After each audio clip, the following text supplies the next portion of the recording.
Mola dan rekan saya. Dan saya Nona Alvia. Nah, kali ini kita kedatangan bintang tamu dari semester 2. Kamu bisa memperkenalkan diri dulu? Sebelum memulai obrolan mungkin Baik, sebelum memulai obrolan mungkin kepada bintang tamu bisa memperkenalkan diri dulu. Halo teman-teman, perkenalkan nama aku Nabila Aprilia, biasa boleh dipanggil Ila. Aku dari semester 2, Prodi Pendidikan Bahasa dan Sastra Indonesia. Di sini aku Wahyu Akbar Nusantoro, biasa dipanggil Wahyu, dari semester 2, sama kayak dia, dari Prodi Bahasa dan Sastra Indonesia. Oke. Sebelumnya terima kasih banyak sudah datang sebagai bintang tamu hari ini ya. Baik, terus saya sekarang memasuki obrolan hari ini, mungkin akan dimulai lagi pertanyaan saya. Baik, untuk yang pertama, apa sih yang membuat kalian tertarik untuk memilih program studi pendidikan bahasa dan sastra Indonesia ini? Bisa? Silakan. Kalau saya pribadi, kebetulan saya terinspirasi dari guru sekolah saya. Karena ada beberapa guru tuh yang gaya belajarnya tuh menarik banget. Saya jadi terinspirasi, kayaknya kalau jadi guru enak deh. Ngajarnya kayak gini, seru.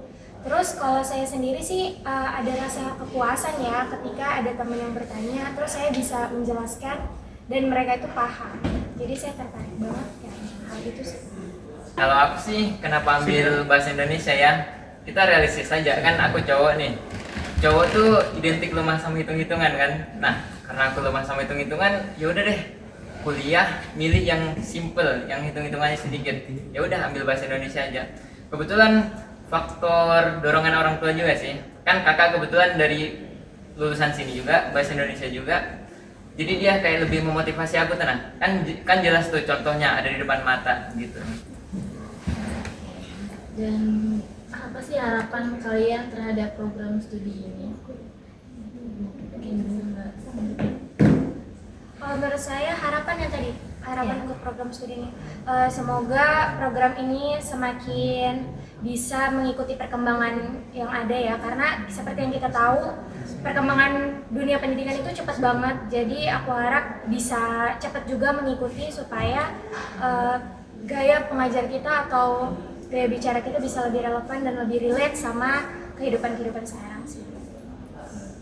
Kalau aku sih harapan buat prodi kita ya, apalagi di Uniba nih kan, FKIP ini kan termasuk sedikit ya mahasiswanya ya kalau dibandingkan dengan teknik mesin, dengan teknik sipil, dengan K3.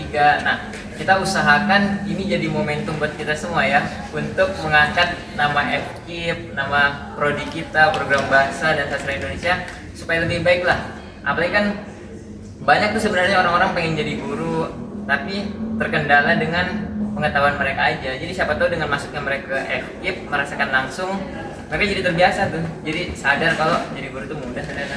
Bisa lah FKIP Uniba. Bagaimana sih tanggapan berpikir kalian tentang program studi ini dapat membantu untuk mencapai karir kalian? Kalau aku sih nggak muluk-muluk ya.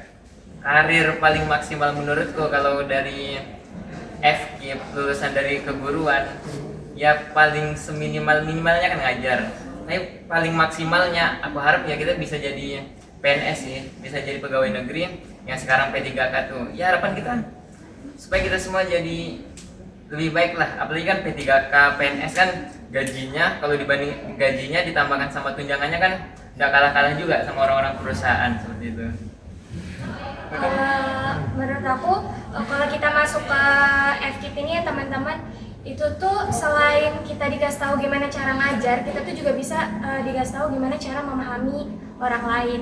Nah, menurut aku itu penting banget untuk menunjang pekerjaan kita nanti entah apapun itu, karena di sini paling minimal tadi seperti yang Wahyu bilang itu bisa mengajar, tapi di sini juga kalian bisa menjadi penulis atau kalian juga bisa menjadi jurnalistik, dan itu tuh menunjang banget sih untuk dunia industri kita sekarang. Selanjutnya, apa yang kalian harapkan dari dosen ataupun staf pengajar di program studi? Ya kan? Kalau saya sih sebenarnya simpel aja. Kalau untuk dosen dan staf, harapan saya cuma mengikuti perkembangan aja. Jadi kita nggak cuma diberitahu gimana caranya mengajar, tapi kita juga diberitahu gimana sih penggunaan teknologi-teknologi sekarang, gimana cara mengajar yang asik dan seru supaya ya kita tidak memungkiri ya teman-teman, dunia pembelajaran itu sangat amat membosankan. Jadi harapan saya kepada dosen dan staf itu bisa menjadi satu orang pengajar yang bisa membawa para peserta didiknya itu lebih tertarik. Jadi harus pembelajaran teknologi sih penting banget. Saya juga sih tidak begitu jauh. Kita harapkan ya dosen-dosennya bisa melakukan pendekatan yang baik lah ke kita sebagai mahasiswa maupun mahasiswa laki-laki maupun mahasiswa perempuan. Kan dosen-dosennya rata-rata perempuan ya. Jadi aku tuh kayak, aduh bisa nggak ya adaptasi sama dosen ini? Tapi ternyata baik-baik semua dosen-dosennya. Seperti itu. Harapannya pendekatannya lebih baik lagi.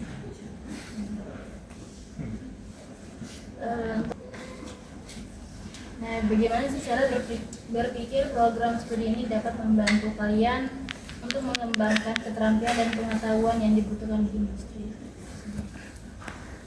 Ya kalau aku sih, aku kadang suka nulis cerita-cerita pendek gitu nah, kayak misalnya aku nih lagi nemuin sesuatu yang asik buat aku, seru buat aku, kadang aku nulis tuh dikit-dikit, entah satu paragraf, berapa kalimat, bisa jadi quotes juga lah kayak gitu kan. Karena aku hobi nulis, hobi baca juga, ya bagus. Apalagi aku sudah di jurusan ini, memang dibina dengan baik sih, begitu. Sudah memfasilitasi aku lah. Kalau aku seperti yang tadi aku bilang kan nggak cuma jadi guru aja ya, jadi bisa ke dunia lain-lain dan itu juga menunjang ke dunia industri. Terus itu sepengalaman aku selama kuliah di sini belajar dengan program ini, itu tuh nggak cuman ya tentang seputar pendidikan aja, tapi sangat amat membantu untuk berpikir kritis. Terus aku juga jadi lebih bisa untuk bekerja sama. Terus juga kita kan sering tuh ya bikin materi supaya gimana caranya supaya materi ini bisa dipahami. Dan itu menurut aku menunjang banget sih ke dunia kerjaan. Nah, apa sih apa yang kalian pikirin tentang kurikulum program studi ini? Apakah ada yang perlu ditambahkan atau diubah? Kalau dari aku cukup sih. Tapi aku kan masih semester 2 ya. Kan mata kuliahnya mungkin masih dasar-dasar dari bahasa Indonesia. Untuk semua mata pelajarannya sih oke sih. Masih nyampai lah di otak kita sebagai mahasiswa baru. Gitu. Kamu? Sama aja sih, soalnya kita masih basic banget lah bisa dibilang ya kan Kak, karena kita masih di dasar banget. Tapi menurut aku dosen-dosen di sini tuh ngebantu banget ya teman-teman. Jadi kita enjoy sih, jadi kurikulumnya rasa cukup aja. Bagaimana sih cara berpikir kalian tentang program studi ini untuk dapat membantu membangun jaringan dan koneksi yang mantap? Kalau dari aku, karena di sini kita basicnya diajarin untuk ngajar, otomatis kita bisa banget nih melatih public speaking kita. Nah, jadi tuh dari sini tuh kita udah dilatih gimana cara ngomong yang baik, gimana postur tubuh saat berbicara, atau gimana cara kita untuk menanggapi satu hal dengan bahasa yang baik dan benar. Menunjang sih. Kalau buat bangun jaringan sama koneksi, aku senang banget kalau seminar-seminar gitu kan. Seminar-seminar kan kadang ngundang yang memang alumni-alumni dari sini, tokoh-tokoh penting yang berkaitan sama bahasa kan. Nah, jadi enak lah kalau kita seminar, kita lebih kenal mereka, kan bisa jadi kita menjalin koneksi itu sama mereka. Bisa jadi kita menjalin pertemanan juga sama mereka gitu. Terus beberapa alumni sini udah ngajar banget ya setahu aku ya. Udah banyak banget yang jadi guru, udah banyak banget yang udah berhasil lah di bidang itu. Itu juga salah satu koneksi yang baik sih menurut aku. Apa sih yang kalian harapkan dari fasilitas dan sumber daya yang disediakan oleh fakultas? Cukup memadai sih, sudah ada perpustakaannya bagus, lega lah, dingin juga, ada panas-panas, ada psikologi juga ya di atas ya, di lantai 10 ada psikologi juga. Bagus sih, memang benar-benar menunjang kita sebagai guru. Jadi misalnya kita pusing, berat sama materi yang kita rasakan, kan kita bisa konsultasi sama guru psikologi dengan guru-guru yang memang bidangnya ahli dan memang bidangnya ahli di situ. Om Biu? Terus Uniba ini kan juga gabung berkolaborasi sama beberapa perusahaan yang menunjang beasiswa ya. Itu ngebantu mahasiswa banget sih. Jadi fasilitasnya udah top banget. Ya.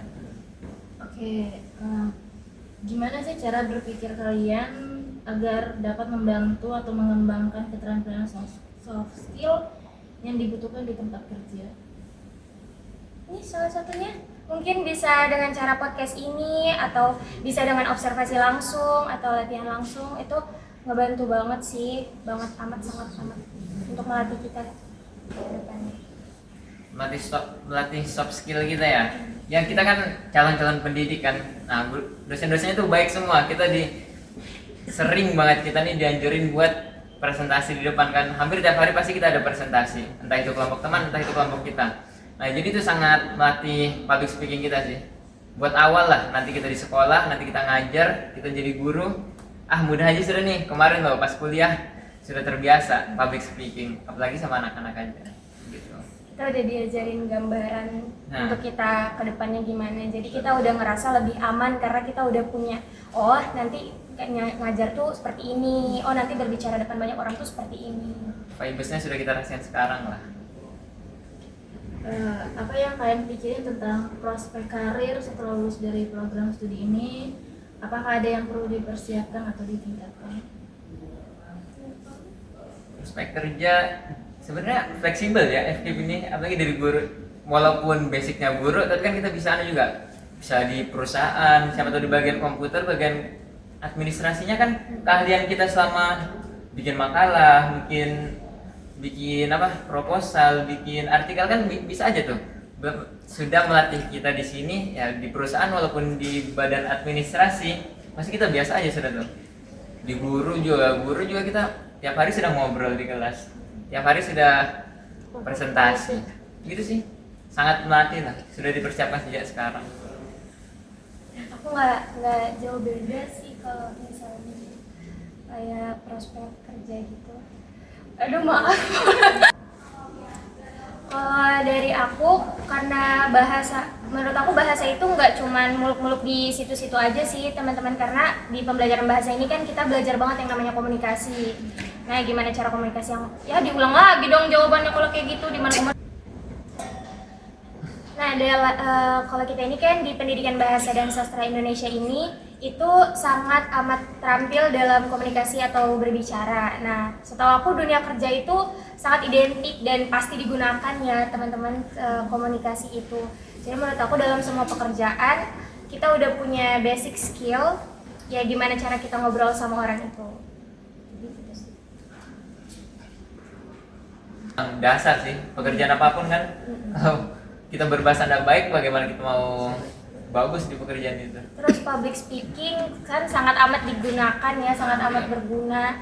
Jadi pendidikan bahasa dan sastra ini sangat amat menunjang kita untuk kehidupan kita selanjutnya sih. Pegawai yang pendiam pasti kalah sama pegawai yang pintar ngomong, pintar berkomunikasi, pintar menyimak. Dan yang terakhir, gimana kalau kalian diminta untuk mempromosikan FKIP, khususnya Prodi Pendidikan Bahasa dan Sastra Indonesia ke calon mahasiswa baru, mungkin kalian bakal bilang apa? Jadi buat teman-teman yang baru lulus SMA tahun ini, kalian bisa join daftar ke FKIP Uniba, khususnya jurusan Bahasa dan Sastra Indonesia. Kalian bisa jadi jurnalis, kalian bisa jadi penulis, kalian bisa jadi wartawan, dan kalian juga bisa jadi guru. Gitu.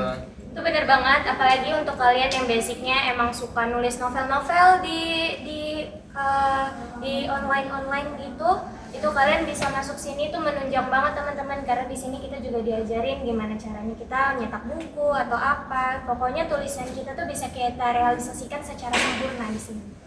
Di podcast Suara FKIP, semoga kalian berdua lancar kuliahnya dan sukses ke depannya. Terima kasih juga untuk kakak-kakaknya yang udah ngundang kita ke sini ya. Semoga sama IPK-nya tinggi dan belajarnya lancar terus. Mungkin next kalau ada lagi boleh undang kita lagi sih. Boleh sih. Bergabung di Fakultas Keguruan dan Ilmu Pendidikan di Universitas Balikpapan, khususnya Pendidikan Bahasa dan Sastra Indonesia. Kita tunggu ya. Sampai jumpa lagi ya di podcast Suara FKIP